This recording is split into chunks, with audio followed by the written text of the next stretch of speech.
और इसी एक बीच आपको एक बड़ी खबर बता देते हैं। राहुल गांधी के स्टेटमेंट पर जेपी नड्डा ने पोस्ट किया है, देश की अखंडता से समझौता, कांग्रेस का इतिहास। जेपी नड्डा ने लिखा है, राहुल गांधी कमजोर भारत चाहते हैं, देश की जनता बहुत समझदार है। राहुल गांधी ने कहा, इंडियन स्टेट से लड़ रहे हैं। जेपी नड्डा ने लिखा है, लोग राहुल गांधी की विचारधारा को नकारेंगे। तो जेपी नड्डा की तरफ से ये एक्स पर एक पोस्ट किया गया है। राहुल गांधी के स्टेटमेंट पर जेपी नड्डा ने पोस्ट करते हुए उस स्टेटमेंट का जवाब दिया। देश की अखंडता से समझौता कांग्रेस का इतिहास है।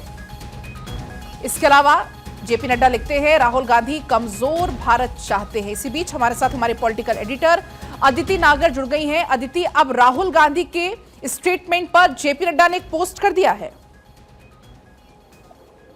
बिल्कुल, देखिए, पार्टी के राष्ट्रीय अध्यक्ष हैं भारतीय जनता पार्टी के, उन्होंने राहुल गांधी पर ट्वीट करते हुए कहा, सुबह से आप देखिए लगातार जब से कांग्रेस पार्टी का जो नया कार्यालय है उसमें जिस तरीके की लगातार पक्ष विपक्ष की बयानबाजी चल रही है, कांग्रेस पार्टी ने जगत प्रकाश नड्डा जो पार्टी के राष्ट्रीय अध्यक्ष हैं, उन्होंने कांग्रेस के ऊपर ट्वीट करते हुए लिखा है कि कांग्रेस की हिस्ट्री है तमाम तरीके की, जो भारत को कमजोर बनाने को लेकर जो ट्वीट करा है, ये भी कहा है कि किस तरीके से पावर पाने के लिए भारत की जो अखंडता थी उनसे कॉम्प्रोमाइज किया है कांग्रेस पार्टी ने। पुरानी बातों का जिक्र करते हुए उन्होंने ये भी कहा है कि देश की जनता के साथ उन्होंने धोखा किया।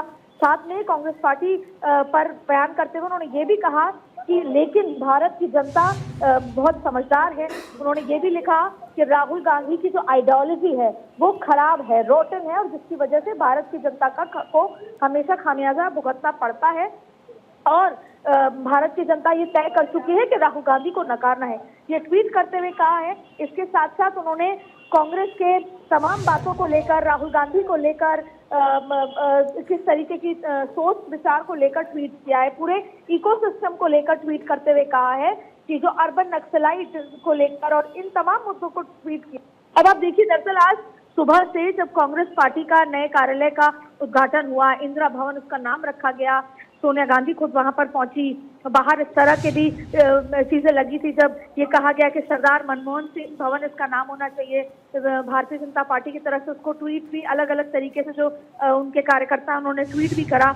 और आज पूरे दिन कहीं ना कहीं कांग्रेस को लेकर चर्चा थी। और इस बीच में जब पार्टी के राष्ट्रीय अध्यक्ष कांग्रेस की आइडियोलॉजी, राहुल गांधी के काम करने के तरीके और जिस तरीके से जब उनकी सरकारें थी तो कैसे भारत देश, ऐसा भारतीय जनता पार्टी का मानना है कि कॉम्प्रोमाइज करना पड़ा, इन तमाम बातों पर ट्वीट करके उन्होंने राहुल गांधी को घेरा और घेरते हुए नजर आए हैं। और अब इसको लेकर सियासत भी जमकर तेज हो गई है।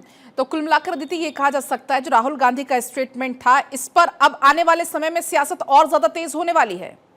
जाहिर तौर पे संभवतः भारतीय जनता पार्टी इसको लेकर आज प्रेस कॉन्फ्रेंस भी शाम को कर सकती है और इसको लेकर बयानबाजी तेज होंगी। आप ट्विटर के दौर को देखिएगा, एक्स पर पोस्ट लगातार तेज होंगे और उसके जवाबी कार्रवाई में कांग्रेस भी आज प्रेस कॉन्फ्रेंस कर सकती है। तो जाहिर तौर पे राहुल गांधी के उस बयान के बाद अब ये सियासत तेज हो चुकी है। ठीक है अदिति, बहुत आपका शुक्रिया पूरी जानकारी देने के लिए। तो देखिए, अभी अदिति जानकारी भी दे रही थी कि संभवतः आज प्रेस कॉन्फ्रेंस भी इसको लेकर बीजेपी कर सकती है और कुल मिलाकर आने वाले समय में अब इस मुद्दे को लेकर भी जमकर सियासत होने वाली है।